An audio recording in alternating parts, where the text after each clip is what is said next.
Hi, this is J Rainbow again. I'm making cassava pone. It can be used by people throughout the world, throughout different countries. I'm going to be using 1 cup of raisin, 1 cup of sugar. You can use brown sugar, white sugar, whatever you like, whatever is your convenience. 1 cup of coconut, 1 cup of pumpkin. I have 3 cups of cassava. I have my cinnamon, I have nutmeg, I have some ginger, and I like to spice that a little. I use like maybe a 1/4 teaspoon of some allspice. I have some coconut milk, which you use like about 1/2 cup of coconut milk, and you can always double your recipe to suit the family size. I'm using 1 cup of carnation milk. Again, you can also double the amount of milk that you're using according to what proportion of product that you're using. I'm going to be using 1 teaspoon of vanilla essence. Also, I'm going to be using 2 tablespoons of butter that is room temperature. And as they say, as grandma used to make it, you add a little bit of black pepper to spice up your cassava pone. Okay, so as we're going to start, I'm going to be adding the ingredients. First, you add the liquid ingredients with the sugar because you want your sugar to dissolve. So I'm going to add my coconut milk here. I'm using 1 cup because I double my ingredients. I'm going to be adding the carnation milk. I'm going to be adding the sugar.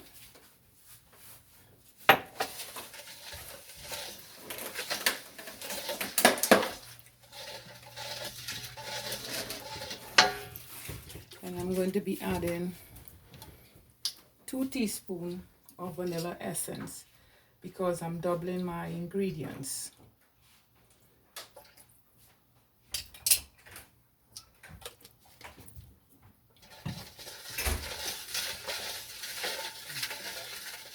Once the sugar is dissolved naturally into the milk ingredients, you can add your spices, which is the grated ginger. You can add your nutmeg and your cinnamon to enhance your flavor and the taste. And you mix very nicely.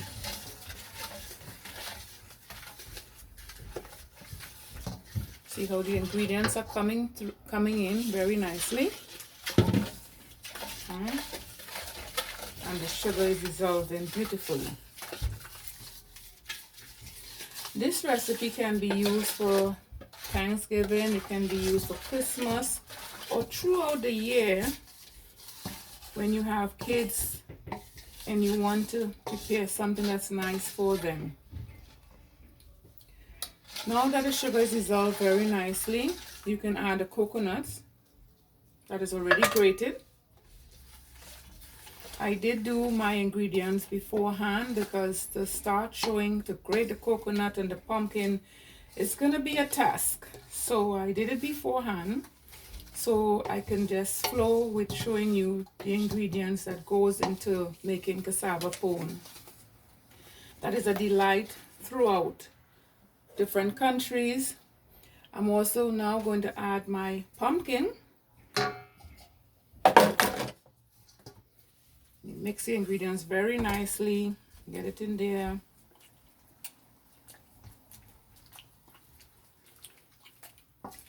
For the sugar, you usually add 1 cup of sugar, but since I am doubling my ingredients, I don't like to make things that are too sweet, so I just use like 1.5 cup of sugar. Even when you're making any type of candied product, you use minimum amount. It's a form of cheating, but to make your stuff a little bit healthier, right? And And I'm going to add my cassava. My cassava, you add in 3 cups. I went ahead and I did 6 cups because again, I'm doubling my ingredients. Because sometimes when you're making cassava pone and everybody jumps in, then it finishes so fast. So when you make adequate amount, you always have some extra stash and put away. All right, so you're mixing the ingredients very nicely. All the ingredients are in there, all the milks are in there, the cassava, the pumpkin, the coconut.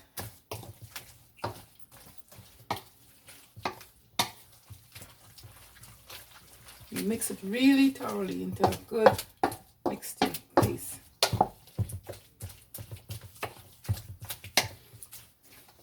Everything is all nicely orange with the pumpkin. All the spices are in there. It's very simple to make. You just have to have the ingredients in right proportions. The next thing you do, you can add your raisins last. Again, you can double up on your raisin. They're asking for half a cup. You can add 1 cup. And you go with the flow of, you know, who you're entertaining or who you're making the cassava pone for. This can then be put in a buttered baking dish and bake for 1 hour. Right. Last but not least, I'm going to add 2 tablespoons of butter using my measuring spoon. I can use a knife to get that out. That's 1 tablespoon. I'm going to add another tablespoon of butter again. You pick up these measuring stuff in the 99-cent store or in any variety store. It's not expensive to keep around the house so that you can measure your stuff accurately. So I mix the butter in nicely. Since the butter is at room temperature,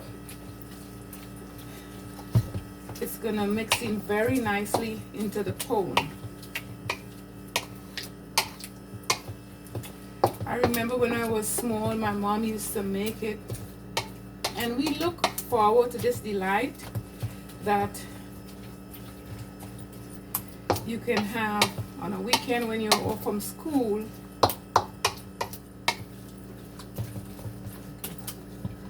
This is what the cassava pone looks like.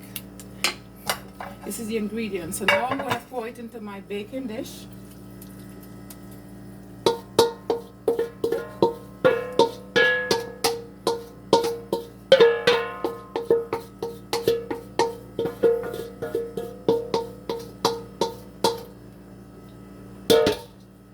You lay it very nicely.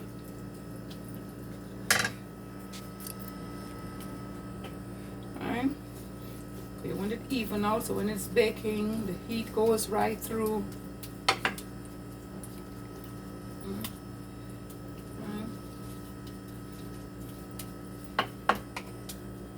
I remember my mom always putting a little bit of black pepper in, not too much. It gives it that extra kick, you know, flavor, as they say, when it's finished. And you mix it really nicely, and while it's in the dish to be baked, set your oven at 350 and bake for 1 hour. Or as I said, when you put a skewer in, the center comes out really nice and clean. If after 1 hour it's not thoroughly cooked, you can still put it back for at least a little 20 minutes or 30 minutes and monitor.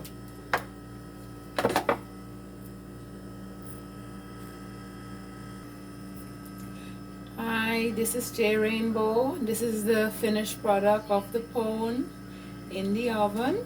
just to show you the nice brown coloring. And when it is cool, you cut it. It's very delicious. And until next time, okay, take care.